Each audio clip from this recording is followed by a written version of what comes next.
We're almost live. They are live. So, hey everyone, it's Transfiguring Adoption. I'm Darren Fink, and this is Margie, and we are here for our caregiver check-in at a new time at 8 o'clock Eastern Standard Time. So if you guys can take a second and share that you're watching, so that we're hoping to get some more folks on the West Coast able to watch, because they're just getting off work right now. So maybe they can like watch us and listen to us while they're in the car. Hopefully not with headsets. But yeah, but anyways, we're just saying we're having starting to have a beautiful argument about it not being close enough. Hey, Annie, it's not close enough to Halloween to talk about Halloween, but I beg to differ. You know why?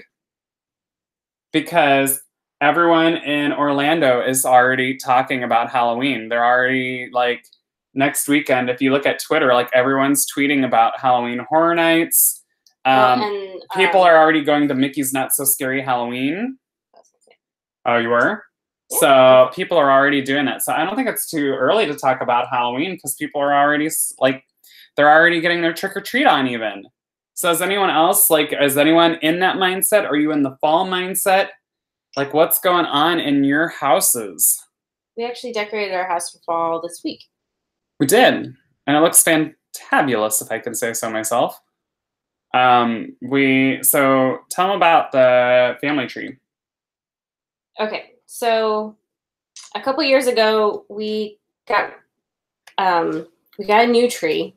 Christmas tree. A new Christmas tree because some people at work pitched in and gave it to us as a gift, and it was super awesome.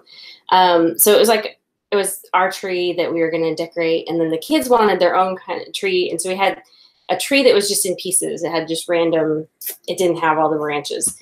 And so we kind of put it in our entryway and we put it in a corner. So you only needed a quarter of branches. And so they decorated it. Well, Christmas came and went and we kind of just didn't take it down. And at the time I was working at a craft store and I saw this really cool garland that was made with ribbons and rags. And it was like really expensive. I'm like, I got ribbon rags. I could make that. And so it's been on the blog about just like a fun, creative, therapeutic craft of making rag garland. But we ended up doing that for all the holidays. And so now it's our year-round tree and it stays year-round. And so right now it is now decorated for fall. Okay, so we got some answers on this. And I'm going to tell you, though, I am going to have you take over for a little while. And I'm going to try to get our Twitter friends on. But so we have Kristen says that she walked in and saw Abby was already wearing her costume, which I want to know, what is Abby? Like, yeah, I want to hear costumes. Anyone, I want to hear costumes. What are people going to be? I want to know costumes. And Felicia says, best holiday, one day of the year that a foster kid can be anything but a foster kid. Woohoo! Anyone can be anything. It's Topsy-Turvy Day. What is that from? Disney cartoon. Topsy-turvy. Ooh, I'm going to see if anyone can guess that. We'll have to wait for the lag. All right. All right. Very cool, you guys. Well, I'm glad that everyone... So, since we're down in Orlando, I think the one thing that I want to do is I want to make it to Disney Springs, which is the huge... If you're not from this area, it's Disney's huge shopping mall type area.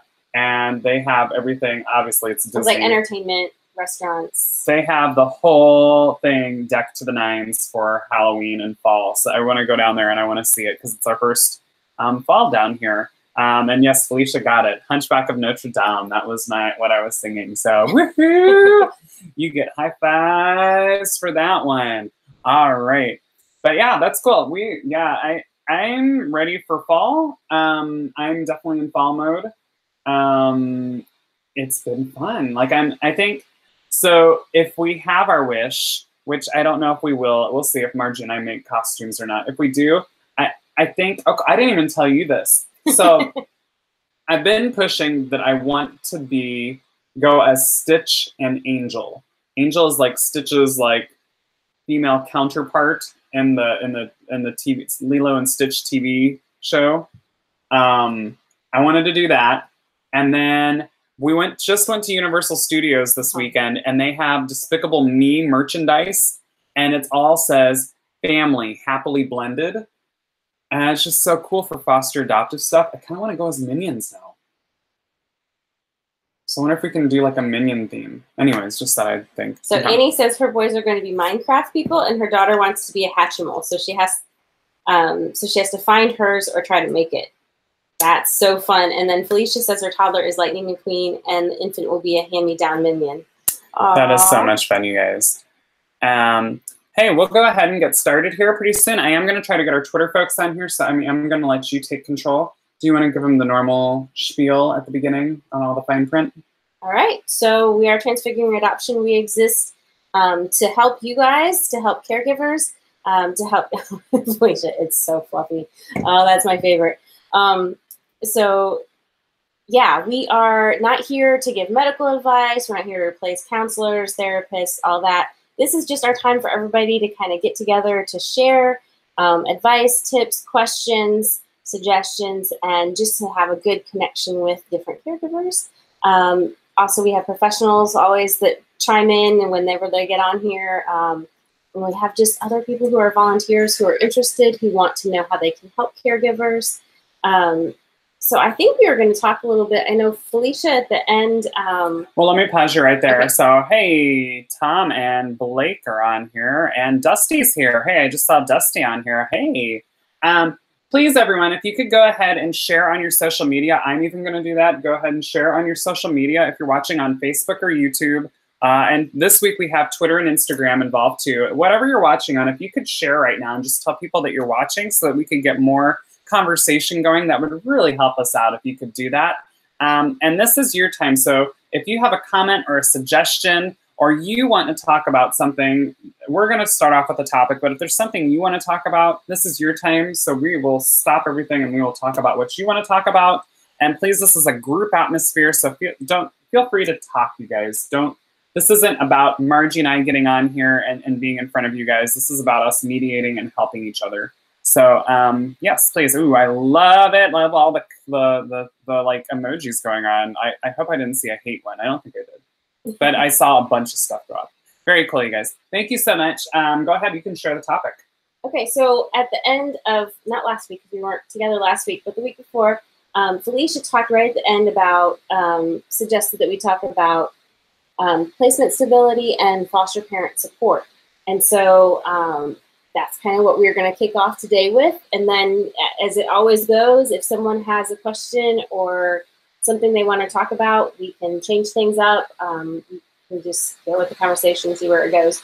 But foster parent support and placement stability. Obviously, if one of the things that we talk about a lot is the more foster parents have support, the more stable placements can be and the less disruptions there will be. So let's kind of kick it off. What do you think is needed to support foster placements, and even, I would say, even adoptive placements too, because there is adoption disruption. What are those supports that you feel are needed for foster parents and adoptive parents in order to keep placements stable? Okay, so let me see if I understood you right. So that while everyone else is, the lag's catching up. So what do we need as parents, as foster adoptive parents, to make sure that a kid stays in the home and they're there, yeah, like they've got. Well, so that the placement stays stable, that there aren't disruptions, that everybody is supported and healthy enough to maintain. So you're looking for a stable and healthy environment. Mm-hmm. Like, what do we do to make sure there's a stable and healthy environment? Okay, that sounds reasonable. Okay, so Dusty's chiming in. She says trauma-informed care training. Absolutely, absolutely, absolutely. And know that they are not alone. Yes. Hey, Christina. I just have on here that Christina joined. Mine's lagging. Trauma-informed care. Mm-hmm. Respite, that is trauma-informed respite, is used for a break and not as punishment. Yes. Yeah, like respite. Like, I think that's one thing that's respite that's used for a break. So I know one thing that we really enjoyed, and hey, to everyone that's joining us on Twitter too, by the way. I think one thing that we in the early days tried to do, especially with, we had a support group in Southern Illinois. One thing that we tried to do was we really enjoyed when we were in a support group with local families. and everyone knew each other, because then when your child went for respite care, it was like going over with a friend's house rather than, I don't know, it was just a stranger's house. Yeah, that was one of the things that we didn't like was, you know, with respite, oftentimes you're sending the kids to yet another stranger. But if you're in a group of foster and adoptive families where there are other families that can do respite for you, then it's like they're going to hang out with we're going to hang out with strangers. Dusty says self-care plans are no joke. Yes. I think those are the hardest ones. I think because and I don't even know, like, do you guys agree? I don't think self-care is like something that we intentionally avoid. I think it's the hardest thing to figure out what to do for yourself, because sometimes you don't know what you need. And other times I mean, we're caregivers, so we're naturally usually people that want to help other people, and so we don't want to help ourselves. We tend to run ourselves into the ground. Felicia says to be included in discussions about the child in our home, to be taken seriously, to be responded to within a reasonable amount of time, respite, transportation assistance, consideration of other children in the home, for example, when having to go on an appointment or a visit, having child-friendly waiting areas. Those are all awesome, awesome suggestions and much, much, much needed. Dusty says, hence why I'm piloting TIC, Trauma-Informed Care Babysitting. Christina says, we have to have families we get close with, and respite is so much easier with those who know your kiddos. Shelby says, it's the hardest, but it is a necessity. And it is. I think it's self-care is like, I think it's one of those huge things. And it's, I mean, we're even talking about different things, and chime in. I want to hear what you guys have to say about this. Like with the child care portion and getting like respite care, I think it's hard too, because we don't know each other as caregivers, right? So I know that Margie's a safe caregiver, and I know that I'm trauma-informed, and I might know that this person's trauma-informed, but the person that the agency sends to me, I don't know if they're trauma-informed and they're going to understand what's going on with my kid. So I don't necessarily want to drop them off with I mean, even another licensed foster parent, because I don't know that they understand everything my child's going through, and is my child going to have a rough time with them while they're gone? I have those paranoias, those thoughts. Does anyone else have those thoughts? I mean, I think that feeds into it, and that will go against a stable environment. Yeah, Felicia says, we asked for a year to identify a family that we could build a relationship with and establish a routine of our kid going to respite once a month, that way of being normalized experience, like going to an aunt and uncle's or grandparents. Yeah. I know our last agency that we were with in Tennessee was really big on respite, and so they tried to help do that, where they wanted to make sure, like they wanted you to take respite once a month, and they wanted to kind of find another family that, so the child was going to the same family all the time. Christina says that their foster agency started having a parent night, so so it would free them up for a night, which is great. That is, I think that's great, because I've liked that suggestion, actually. I mean, what does everyone else think? I think it's great because it doesn't obligate you to anything other than dropping the kids off for a little bit, and then you get to go do your thing. And there's no... I know there's, I've seen more and more places starting to do that, where there's parents' night out, because then generally they can use like their own therapists or workers who are trauma-informed to watch the kids, and so that helps. Dusty says, and really we host foster parent support groups, and half the time the parents don't come. So as both a foster parent and someone who works for an agency, this is frustrating. Yeah, I know we started it, you know, kind of before Transfiguring Adoption. We had a branch of our same nonprofit that started out as a support group in Southern Illinois, and we ran it for probably 6 months, where sometimes nobody showed up, or sometimes one family would show up, and then the next month a different family would show up, and we're like, if only these two families could meet, it would be so productive, and everybody could have this great relationship. And it took probably 6 months before people regularly started coming. But what I think was the key, and I think that's the key for a lot of face-to-face type support groups, is that there has to be childcare, and food was always provided too. So there was dinner and childcare, and so that was huge in getting people there, because they knew dinner was taken care of and the kids were going to be taken care of, and that really helped that be able to be successful. A community. Dusty says, look, man, no one is watching my kiddo, period. I am a protective mama bear, but we find time when the kids are in school to have downtime. Parent night outs are hard to do because it's hard to find trained volunteers, and a lot of the time the workers are overloaded with regular work.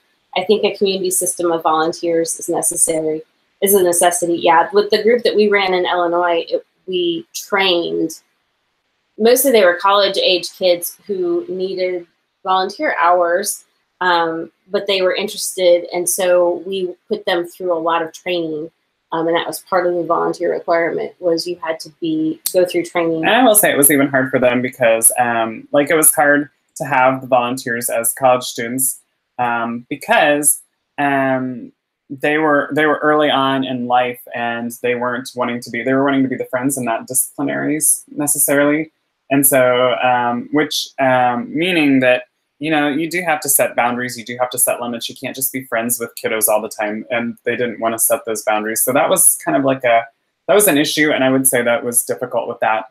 The community system, I think that's interesting because I think, I think that's one thing. Some of our best volunteers were actually people who were kind of in the field and had a passion and understood some. I think as transfiguring adoption, I think with us doing our ELF squad, which if you don't know, our ELF squad is our volunteer mobilization. So with the volunteer mobilization, I think we're hoping to create communities and local areas where a community can come, and an ELF squad is a hub for people to come in and say, I want to help my local foster and adoptive parents, and they can go to these ELF squads and then figure out what they can do to actually help out and do things. So we'll see. I think it's going to be an interesting time with our ELF squads. I hope you guys stay tuned to that. I'm excited about it anyways. I mean, put 20 traumatized kids in one room. Yes, that's always that can always be an interesting thing. So we'll throw it back out because we have a lot of people actually that I saw go back and forth on Twitter. The numbers have been fluctuating on everything. And this is great, you guys. Again, if you could share out to your social media that you're watching this, it would actually help us a lot to get more conversation. This is your time. So anything that you want to talk about, any comments, suggestions that you want to give about foster care and adoption would be much needed. But right now we're talking about what do you do to make sure that there's stability. Yeah. And what is needed to support caregivers so that placements can be stable and so that we don't see disruptions. It's interesting. This is a slight change of topic, but not really. So trauma-informed care, that's been mentioned a few times with respite and just different people being trained to interact with our children. I actually went to an IEP this morning, and it was really interesting because they asked me, because we transferred out of state, and so these IEPs are setting up, in a new state, and they're kind of like, hey, so let us know, tell us about your kid a little bit. And so I was talking about background history, and I was talking about trauma, and I was talking about, as I was talking about trauma, I was seeing light bulbs going off, and I was so excited to find out that just last week, district-wide, and I think even statewide in Florida, from the way later on it kind of came up in conversation, that the teachers had all been through the first session of some trauma-informed care sessions that they're doing with the teachers. So they just last Wednesday were learning about trauma and how it impacts learning. And so it was fun to be in an IEP meeting where the teachers, light bulbs are going off because they're actually learning right now about trauma and how it's going to impact the kids in their class. And that's super, super exciting. Yeah, I think Dusty was saying, said that she needed to feel like both workers and therapists were hearing her when it came to her kids. And I think that's... I can't comment for some reason. You can't? Uh-oh, that's sad. Maybe I'm trying to reply to people, guys. I've tried to reply to a few of you, and it's not working. You can't do the reply? You might have to it's not. Refresh, maybe. But anyways, I think... no, it'll kick us out. Kick us out. Ooh, don't do that. Yeah, I totally think... I forgot what I was saying now. I think what Dusty's saying, as far as having people hear you, I think that's one thing that we're actually getting ready to do, you guys, and for our volunteer mobilization. Sorry that I'm big on our volunteer mobilization, but I'm in charge of that. And so I get excited about when I hear these needs and that we're actually doing something to meet these needs. Is we're doing a thank you note drive in November, and it's working really hard with the public to let them know that, hey, you know, one thing that we hear from you guys is that, you know, sometimes we just want to be heard. We just want people to tell us, like, yeah, that's rough. That's really rough. That sounds like we don't want people to give us advice or suggestions or tell us to go read this book or that tell book us that all kids do XYZ, whatever it is that, you know, really struggling with. Because, you know, that tends to be a common, well, all kids do that, but it's like you don't really understand, no, not all kids do it to this extent, whatever certain behavior it is. For anyone that might be interested, Dusty says, I have it's trauma-informed teacher toolkit. I can email it out to anyone tomorrow. Darren, I can send it forward to you to share. That'd be awesome. Yeah, would you please send it to Darren? Well, I think you have my email, Darren@transfiguringadoption.com. That would be fantastic. Felicia says being dismissed is so frustrating. And I think, you know, it's frustrating to have another parent or a friend or somebody kind of dismiss when you're struggling and say, oh, that's no big deal, all kids do that or something like that. But one, you know, it was talked about a little bit up in here, just when therapists aren't hearing you or workers aren't hearing you and they're dismissing you. Well, and like we're talking about stability, how to stabilize a placement. That, I think, is the worst thing that you can do, is dismiss a caregiver, because look, like, we're already second guessing ourselves on everything because we don't think we're doing things right, or the child doesn't seem to be thriving. Well, and frankly, there are often so many cooks in the kitchen. You get therapists and caseworkers and different people contradicting each other. One person is telling you to do this, one person is telling you to do that. Sometimes the therapist or the teacher or the worker isn't trauma informed, and so they're telling you to do certain things that work with typical children who've been nurtured since birth, that it doesn't work with our kiddos. I feel like it just makes the ground shakier, and it doesn't help anyone. Although I think there are good, well-meaning people that think that they're helping us by telling us you need to do this more, or you need to do that more, or don't sweat it, all kids do this. Like, I think they're well-meaning, but it really doesn't help us at all. And I'm really excited, going back to what I was saying, I'm really excited about doing this thank you note project, because through it we're educating the public. I'm using this to educate my volunteer mobilization, to tell them why validation is so important for foster and adoptive parents. And some of them actually might be watching this right now. So they are, I hope they are, so that they can learn and they can hear from you guys. Like, I love you guys' comments that, you know, like Felicia just said, that making us feel inadequate is not helpful. And it's so true. Like, I just don't think people understand that. I think they need to be educated on that. And that helps stabilize us, because we feel normal and we feel like we're doing the best that we can. And we feel, I think, you know, maybe that's some of it, is I have to feel adequate in order, what do you guys think? Do you have to, as a caregiver, do you have to feel adequate in order to stabilize a child? You have to be stable and feel adequate and feel comfortable in your own skin in order to help someone else stabilize and feel comfortable in their own skin. Let me know what you think about that. And talking a little bit about the trauma-informed care with teachers. So if anybody, I know we've talked about it a couple times towards the beginning of school, I do have a blog called IEP and 504 Suggestions on transfiguringadoption.com that's deals specifically with trauma, and it has different types of suggestions for the classroom. Also, there's a book on the website that we recommend called Help for Billy, which is good if you, teachers at this point in the year probably aren't going to be able to sit down and read a book, but but Christmas break's coming up. Yeah, it's way sooner than, you know, we would think. Help for Billy is a good book to hand to teachers, to help teachers understand trauma and how it impacts children in their classroom, what that looks like. Dusty says, we juggle all this in our own families, and many of us are also foster. Yeah, for sure. Parents have to realize that workers are all human too. That's what she's saying. Sorry, I'm reading comments out of order. So workers are all human too, and they're juggling their own families. And a lot of times they are also foster parents. You know, we see so many times when we're at a convention or something and we meet people and I'm like, so are you a foster parent, a professional, or both? Because so many times people start out as professionals and then become foster parents, or they start out as foster parents and become professionals. Yeah, and Felicia, I will say, like, in her, I'll let you guys read her comment, but in the comment, she says that her training that she's going through right now, caregivers are called professionals. And I think that's important for us even to, I'm glad that like the system is seeing us as that.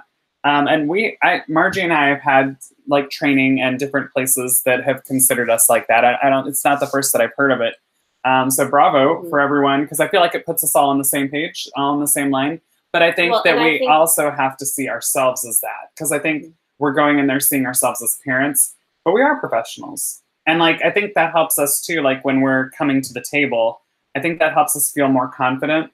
And then on the other side with what Dusty's saying from the caseworker side, that helps us to be like, maybe maintain that professional relationship too. Like if we consider ourselves equal professionals. Well, and in some countries, well, like the UK specifically, they do consider their foster parents professionals, and actually for a lot of them, they require them not to have other jobs. They reimburse them to such a point where they want them to stay home and focus on the children. Hey Dusty, by the way, could you feel free to, on this I guess on this episode, this talk, go ahead and post the link on Facebook, and then I'll try to grab it, and I'll try to remember to put it on our YouTube channel so people from YouTube can get it also.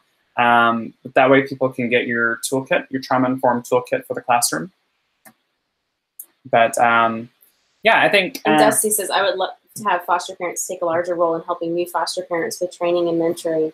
Yes, and we've seen, like, it's so much more effective when, you know, I've seen a lot of places where they'll do, you have a trainer who's more, you know, an agency worker, co-training with a foster parent who's experienced. So Dusty has it at work. Yeah, that's fine. Like, it doesn't have to, just do it later. Then we can. Everyone on this thread that wanted it'll be notified that you said something, and then they can look at it. No, it's fine. That's totally fine. I actually wouldn't mind creating more stuff like that with you guys. Like, if anyone has ideas for trauma-informed toolkits for the classroom, I wouldn't mind keeping that going. She's actually home for a change. It's funny. Nice. Yeah, okay, Christina says she's also actually a foster parent trainer as well. Yeah, we've done a little bit. We've also seen where agencies have a tendency to kind of shut down caregivers, and like you're going to scare people away if you're too real. Like if you tell the truth about things that they might come up against, that the agencies get scared that the potential foster parents are going to get scared away. And so, but I feel like that's part of support, in that if people go into it not with like rose-colored glasses and know that, you know, they might be struggling, that there are going to be behaviors. Right, but don't you think, like, no matter what we do, like, no matter how we try to make an impact on the system, there's always going to be something. And I mean, because like we're dealing with people and we're all like, none of us get it right. And we all think, I mean, we have folks that think that they totally understand it and they get it. And maybe they have never even tried to be a foster parent or an adult, and they just don't, until you go through it, I don't feel like you can totally empathize and get it. Like you can tell them, and so, I don't know, maybe I'm wrong on that. Maybe tell me if I'm wrong, you guys. But like, I feel like we'll always have people that are like, we're like, why would you shut them down? Like, why would you do that? And I feel like that's a whole different topic of how do you approach those people with love and grace. But, yeah. So Dusty says fostering is the most heartbreaking, beautiful thing you'll ever experience. Yeah, it really is. Yeah, but what I'm hearing you guys say, again, we're going back to how do you make sure that your new placement in your home is stable? So I'm hearing people say getting community from other foster and adoptive parents, having older ones mentor newer foster parents is a good way to stabilize things because they can share that wisdom and mentor them. I think that's totally true. I think as people, we were built for community and we were built to be with other people. That's why we don't just like dump foster kids in like a huge lot and say fend for yourselves. Like, we're all meant for community and we need that for proper and healthy success and growth.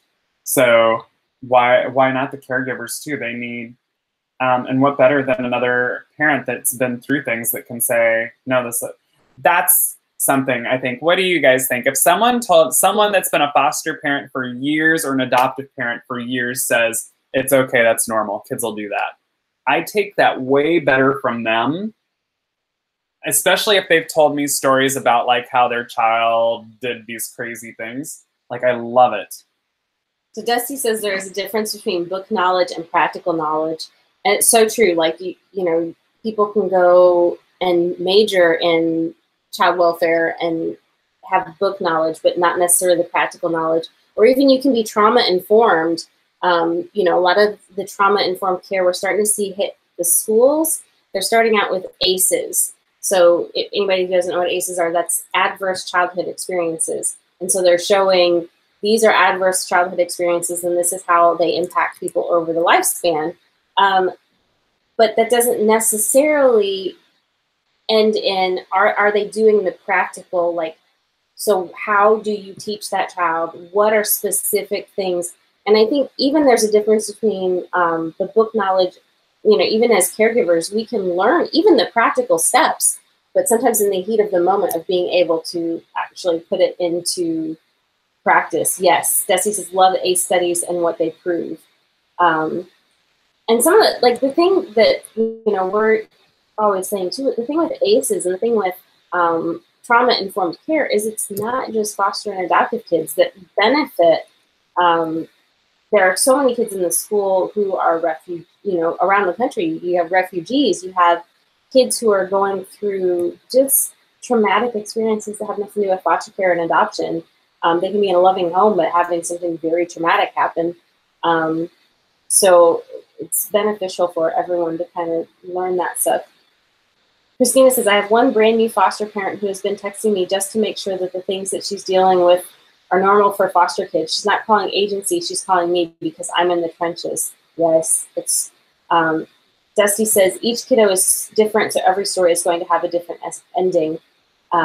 Dusty says, bless Christina, and thank you. Thank you for the work you do. Yeah, like, and I think, what I was going to say now, I totally lost it. I lost my train of thought. It's gone. It's not coming back. It's totally gone. There's so much that we can do though for just like, even if we learn trauma-informed different things, like you were saying, it helps so many other kids too, besides just foster and adoptive kiddos, because there's so many kids that we don't know that are suffering through trauma, or just different things going on. Hey, Jonathan, how you doing? Saw some amazing costumes that you're working on. Yeah, so I totally lost my train of thought. I totally lost it, you guys. Sorry. I'm gonna blame people coming up on social media. Actually, I was sitting here trying to invite people into social media while Margie was talking, and I interrupted, and then anyways. So we're talking about stabilizing. What do you do to stabilize a placement, to make sure that a placement's going, when they first come into your home? How do you support the caregivers to keep placement stable? What do you need for that? So a lot of things that I've been hearing is, we've been talking a lot, everyone's been commenting on Facebook and saying that we need community. So I'm hearing a lot of people say community, we need mentors, we need people that are seasoned and that can come around us and talk us through. I think it's what? So Dusty's kiddo's goal was changed to adoption. Yay! Permanency, like whether that's, I mean, it's a great celebration when they can go home and it can end well that way, and it's a great celebration. I mean, it's lost no matter what happens. There's loss and grief, and this is a painful, beautiful, messy journey to be on. But I think we can use more community though. Like I think the more people that we have that are around us and that can help us through different things and tell us what's normal. Because I know that's what I was going to say is I think you and I a lot of times will ask people even and we'll be like, so is this a like counselors and therapists especially that are dealing with foster and adoptive kiddos, and we're like, so we think this is normal. Is this normal, or is this like age? Like I'm going through this, like I'm a teenager and I'm going through this thing normal, or is this I went through trauma and now I'm like, is this that normal, or is that like everyone's normal? Like what kind of normal are we dealing with here? Like, or is this totally off the wall? We had another foster adoptive family over yesterday, and that we're kind of getting to know and talking with the caregivers, and you talk about a behavior, and it's like, okay, is this age appropriate? Is this normal age appropriate? Is this because of trauma? Is this because of this? Is this because, you know, you're constantly like in this analyzing of like what's coming from trauma, what's coming from, you know, just where are different things coming from and what's causing it. You know, you talk about things like a child having enuresis. Like we started talking about that yesterday. Not about kids that are in our home, but just in general, like with enuresis, like, is this age appropriate? Is this because of trauma? Is this a sign that this child was sexually abused? What, you know, where is this behavior coming from? And what can we do to support the child through whatever that they're struggling with? But just having others around us to know, like, this is normal. And whether it's normal, like kid normal, like all kids really do this thing. Right. Or whether it's like we say abnormally normal. It's normal for our situation, like our kid's situation. Well, and you know what? I don't know. Maybe this is, tell me if you guys think this too. Hey, Wendy's here. Hey, Wendy, glad you're here. So like, I don't know, like, okay. So if someone tells me that something's normal and I know that they've been through it, like that helps stabilize me too, because I'm not as scared, because I know that if it's normal, has defined normal. There's normal, there's abnormally normal, but if like they've been through it, then if someone else has gone through it, then that means I can go through it. Like that means that I don't have to freak out about it, because I know if they made it through it, that I'm a person, so I can make it through it. And so it's not like I'm the first person ever to go through something. Felicia says, I feel like I have worked with traumatized and at-risk youth for so long that I don't know what normal looks like, and I'm completely confused by my biological kids. Oh, that's hilarious. That is awesome. I'm actually like, I'm getting visual images of like, why aren't you keeping food in your room? What's wrong with you kids? The food can go out of the refrigerator. Hide it under your bed. Go hide it. Don't tell me about it. Go. Like I just picture Felicia doing that now. Like, go hide some food under your bed. Don't tell mama about it. No, let it rot. No, don't move it. No, it's not rotted yet. I just got hit. I just got hit under here. They can see it on Instagram, but you guys can't. I got hit like, stop. Why aren't you spraying that on the wall? Yes. Yes. We could have murals. Here. Oh, I'm sure there's an artist somewhere that's thought of that. They have some kids and they're like, we have PC art. I know there's that guy. There's that person. All right. Where do we go from there? I don't know. I'm gone. All I'm thinking about is PC art now. I think you so bad need that community though. There. Well, how's that? Dusty said, I really hate the word normal. LOL. Dave says, I like that definition of normal. Normal isn't based on the child, but on what the caregivers have dealt with. Yeah. No, it's funny though, because the more that, you know, I learn about trauma-informed care or sensory processing disorder or just random stuff, like I talked about it a couple of weeks ago, like all of a sudden you're starting to like look at your own dysfunctions. Like I discovered that for years, I'm like, I don't like nuts, but there were certain nuts that I liked. And I like had this sudden realization that the nuts that I like are the soft ones, and the ones that are hard, like make your ears kind of feel squeaky, like it kind of like it squeaks when you chew them. And I was like, that's so like sensory, and I think that's why I don't like them. No, but so all that to say, like we all have our weird things that we've been through, and like I don't know, there's no real normal. Felicia says she likes to say typical. Yeah, that is so true. Like Wendy just said, I only have trauma kids, so everything is normal, and that's so true. Like you're just like we were even talking with some other parents the other night. It was just funny to crack up and talk about stories, and it's funny like just even with you guys like talking on here as a community, and we can say like we can joke about like why aren't bio kids smearing poop on the walls? Like and we all get it, and it's just funny, and it's a normal for us, but it's not a normal for everyone else. And I think it freaks them out. So I'm really, again, I'll talk about it again because I'm in charge of our volunteer mobilization with Transfiguring Adoption. I'm excited to educate people and let the public know about different things that we deal with so that it is normal, more normal for them. So Dusty said, I always look at my kids and wonder with their backgrounds, why are they not doing more? Like when it is quiet, I worry. So we had, what, 9 kiddos here yesterday between our families that were foster adopted, and every time it was quiet, everyone's like, we're like checking cameras because we have cameras, and so we're like checking cameras, like, nope, they're good, they're cool, they're just playing Wii, everything's fine. You know, since we're talking about stabilizing too, you know what I think the biggest thing for stabilizing is humor. Like I think you have to learn, I think as a foster or adoptive parent, you have to learn to laugh way more than the typical person, and you just have to like, I think you get a lot better.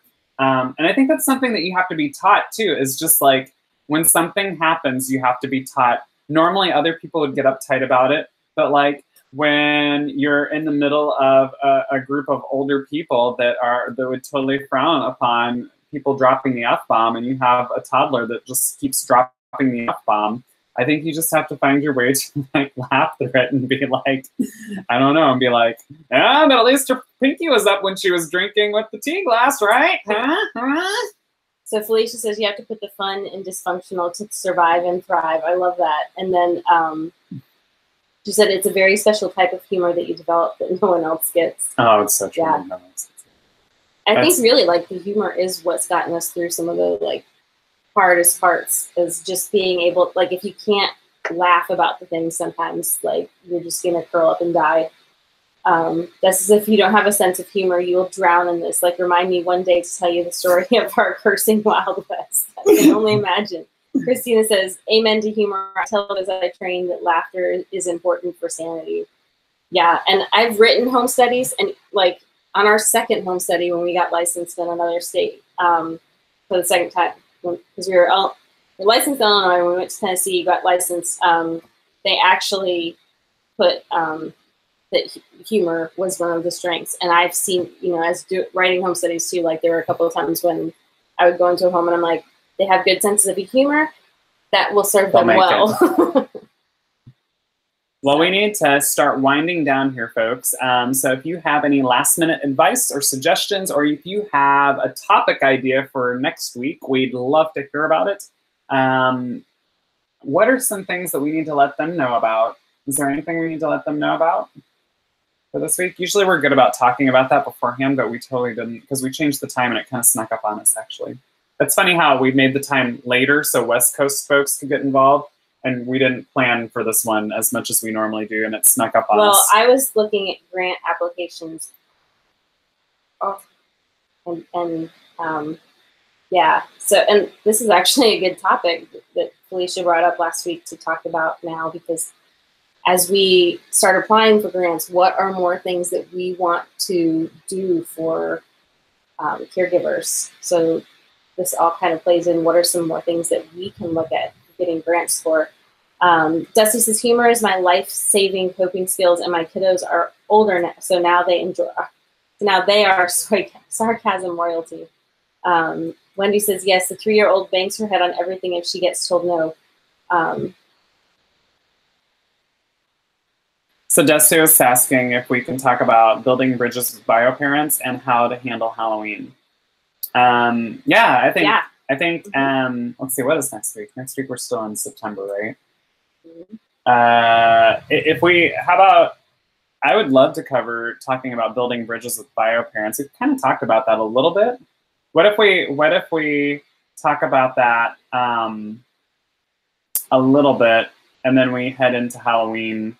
Is it too early? It's funny because I started off saying it's not too early to talk about Halloween, but is it too early for everyone to talk about what to do for Halloween? I guess it's not. No, because people got to prepare. That's true. We have a blog on Halloween, don't we? We do. I know we have at least one. It's actually one of the few that I've written. And so yeah, it's actually it actually has some 7 tips for handling Halloween with foster children or something like that. Yeah, it actually got picked up by some places. Yeah, so we can definitely talk about that. I love talking about that stuff and love talking. Margie's done a lot of things with talking about holidays. Never too early. Yeah, I think it is an important time because it's one of those things that it's one of those difficult times because you wouldn't think that it's a holiday. It's not one of those holidays that you think of for family time, I guess, like as much as Christmas or Thanksgiving.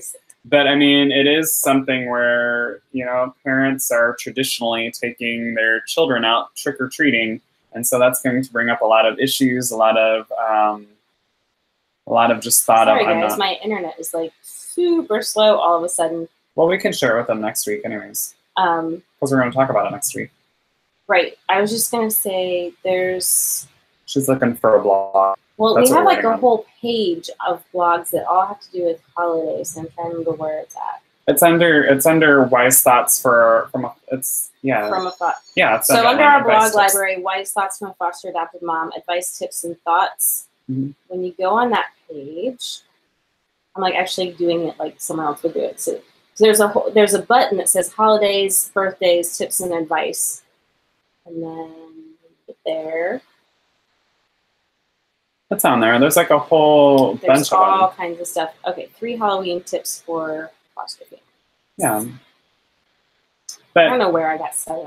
I was looking at something else that had 7. Anyways, so is there an Elf Squad in Nashville or the surrounding area? No, there's not. There's one in Knoxville, Tennessee. Dusty, that's a really good one. There's one in Knoxville, Tennessee. We would love for there to be one in Nashville, actually, because I have like a few agencies that we could work with. So Christina, if you know someone that would like to head up that, please get in touch with me, or you can go on our website. On our website, there is a place that says volunteers enter here on the right side, and I am actually going to just put the link on there. There's actually an application they have to fill out to become a leader, because we want to make sure that they will be serving people well. So yeah, let me know if you know someone. Okay, so Dusty brought up a really good thing. So we'll I know, but I'm telling this to the other social media things, so that these are all things we can talk about next week. How to handle pumpkin carving with kids who self-harm. That would be huge. Some kids are traumatized by Halloween and being exposed to things that are way too scary for their age. Other kids didn't get to go and become frustrated because they feel like their bio family should be doing the good for them that you are now doing for them. Other kids don't believe that you're actually going to follow through on taking them and become anxious about the potential letdown, and will even try to sabotage the experience even though they really want it. Yeah, I think that's one thing, especially in the Orlando area, even though we haven't been through an Orlando Halloween living here, but that is one thing of kids being exposed to things that maybe they're not ready for. Because we have Mickey's Not So Scary Halloween going on, which I think that one's fine, because it's definitely the fun part of Halloween, and it's not really scary at all, like the name implies. And then you have Halloween Horror Nights, where people are literally going around with fake chainsaws, but they look very real. And the whole goal is to scare the tar out of you and to make it look like people are realistically dying. And there's gore and everything else. And so that might be, we've always said, we've had a lot of people that have invited us to go and said they'd pay for tickets or get us discounts, and really want us to go. And that's just, sorry guys, there's never, we even have planned trips for foster adoptive parents to Universal Studios. That's not going to be ever anything that Transfiguring Adoption will do, is go to Halloween Horror Nights. We're fine with people going to it. We're not against it. Scary things were too real for our families. Yeah. Yeah, it's not something to do. We'll definitely talk about that. So let's talk about So Dusty said, my mom made some props for Universal Studios. # scary family. That's awesome. So safety tips and tricks for foster parents to keep everyone okay. We can definitely do these, you guys. Yeah, let's talk about Halloween next time. I like talking about holidays, so let's do it. The other thing that I will let you guys know is we have coming up in October. If you are associated with an agency and you would like to toot your own horn or you want to toot someone else's horn, Chris Rankin, who played Percy Weasley in the Harry Potter films, he is an adult adoptee, actually, and he is very passionate about helping foster and adoptive children and helping their families. So coming in, some of you have been with us long enough that you know that in spring we had Best Foster Parent in the U.S. award. Well, because Chris has been taking such an interest in wanting to help out families, we're going to have our first ever Best Adoptive Parent, the Chris Rankin Award, coming in November. At the end of November, we're going to award it. But in October, nominations will be made. In October, you can start making nominations for who you believe is the best adoptive parent. And if you think that's you, get someone else to vote for or to nominate you. So I'm totally not above you tooting your own horn on that. Just get someone else to do it for you and tell them they need to nominate you. Dusty says, and you will be here for VIA in October. Yes. We will, yes. One or the both of us. We haven't decided what's one or the both of us will be in Kentucky. Yeah, we do. But we will be in Kentucky. So yeah, so we will be at different places, different cons, but definitely keep watching out and listening for that Best Adoptive Parent award. We're also looking for some, people to maybe possibly send some thank you notes out to Chris, thanking him for helping us out with this project. So I'm trying to think of anything else that they need to know about. Dusty said bring the kids. Well, the thing is we're going to have to travel and you have to be pulled out of school. Yeah, and we do usually at least one weekend a month, if not more. So we've got to figure out. We're still trying to figure out this whole, how do we do this thing with kids and school and yada, yada, yada. So. You guys are amazing. Thank you so much. I will tell you that, again, the Best Adoptive Parent Award is going to be a fundraiser for us. In order for us to keep doing things like this, I know this seems like this doesn't cost anything because we're utilizing Facebook, but there's a lot of different things that go on with running an organization and different things behind the scene things, and we want to keep things going. So it will be a fundraiser, the Best Adoptive Parent. Also, if you know of, I'm going to put the plea out, if you know of any businesses that would like to partner with someone that is helping, like Transfiguring Adoption, please let us know so that we can talk with them. We do have local ELF squads that are partnering with agencies and trying to help them all the time. So they would be helping their local area. That's it though, you guys. I'm gonna let you you guys have stuff to do. Thank you so much for everyone joining us. This has been fantastic. Appreciate all of you. Hope to see you next week. You are doing more good than you realize you are. Appreciate all of you. I deeply, deeply mean that. Thank you so much. You have anything? No? Nope. All right. We hope that we're helping you to nurture and grow your foster or adoptive families. Thanks, you guys. I'm gonna let Instagram out first here. Good night, and Facebook. See everyone on Twitter. And YouTube, folks. Again, always, it has been fantastic.